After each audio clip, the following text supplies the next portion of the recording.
In the last video, I introduced you to this author, Harriet Beecher Stowe, and she wrote the story Uncle Tom's Cabin, which became this huge bestseller, and that was sold 300,000 copies the first year, and it really riled up the North, gave them a very clear picture of what slavery was like. And to the South, it was a very personal attack against their life, and how dare they kind of enter into that. And so she was described in her, the book was turned into a play, and she was described by Abraham Lincoln, the woman who really started the Civil War, because from this book, it really began to polarize both sides. Tensions about slavery are increasing in intensity in the country. Northerners are appalled. They're absolutely shocked, appalled, devastated at the slave conditions described in Uncle Tom's Cabin and the conditions of the Fugitive Slave Act. These happened within, a 2-year period of each other, reading about this book, and then, that law that was first passed. And the Northerners are getting very, very agitated, seeing more and more as this is so wrong. Southerners are seeing slavery as a personal and states' rights issue. Kind of like their right as a citizen of the United States to own property and live this way. And that is our right as a citizen, and how dare you try to infringe on this right. And remember, for the Southerners, they really saw slavery as an integral part of how they would provide for their family. And even in their own minds, in some plantations they were brutal, some plantations, they kind of saw the slaves as almost pets. They were loved, and they were important to them, but they were never on the same status as the master or the white person. And so the governors are the Southerners are feeling very offended. How dare you deal with our rights, and how dare you broach that? And so the Kansas-Nebraska Act only increases the tensions between these two sides. And you've probably seen it in your family or with your friends. Maybe you and your friend, you don't understand something, they said something that kind of bugged you, but you kind of let it go, but it's kind of there. And then they do something else, and you see the second thing they've done is negative, because you already are feeling a bit negative about them. And so it just increases your tension or your uncomfortableness with that person.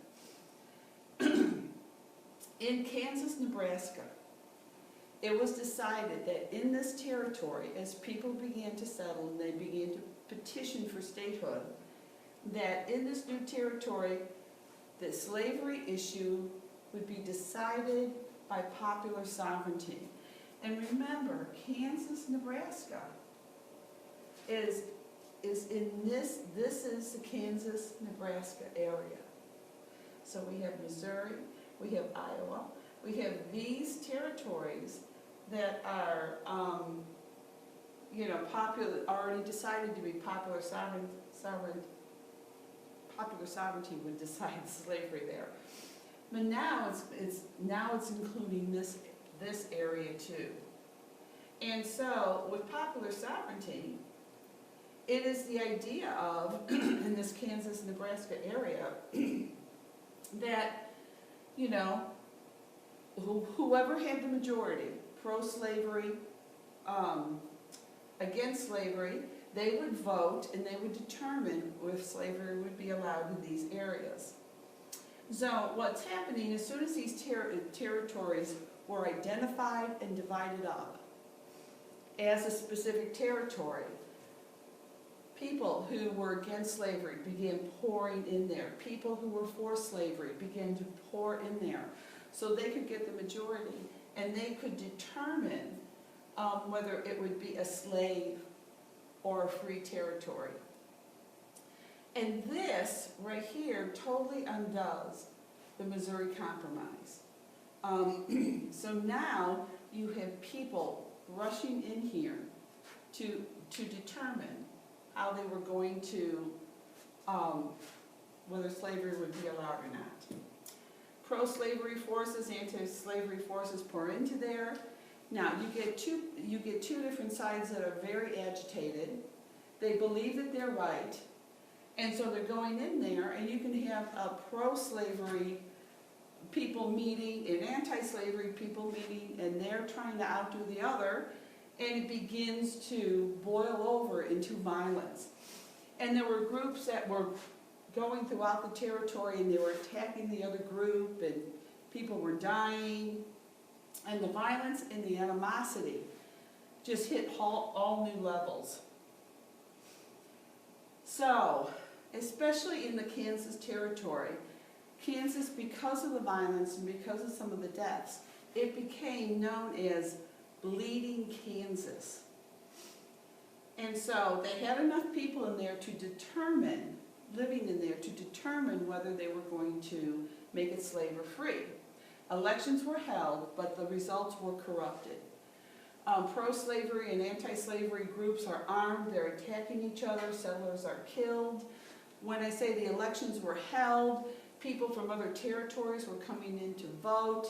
They would vote early, vote often, and the votes were not accurate. The vote count was not accurate. They really kind of stuffed the ballots. The fighting, so all this anger is going on here. People are being killed. These are places in Kansas where fighting happened. And the tension and the anger is now even spilling over into the United States Senate. And in Massachusetts, Governor Sumner he's giving an anti-slavery speech. He is on the floor, and Massachusetts was a hub for the abolitionist movement.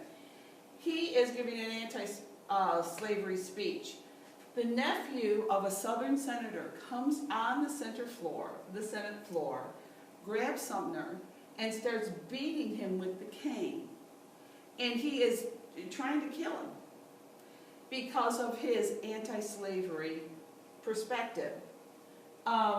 They pull him off. Sumner, he recovers, but never completely, from his injuries. So now it's like everything's falling apart. The country's falling apart.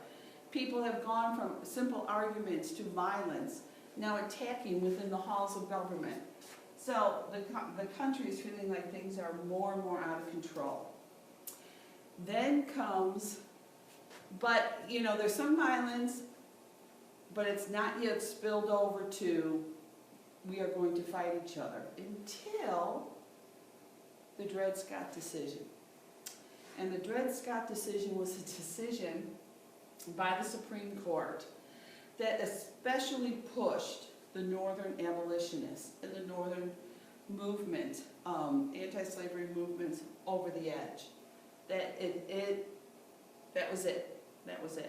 And so we will get to the details of exactly what the Dred Scott decision is in the next video.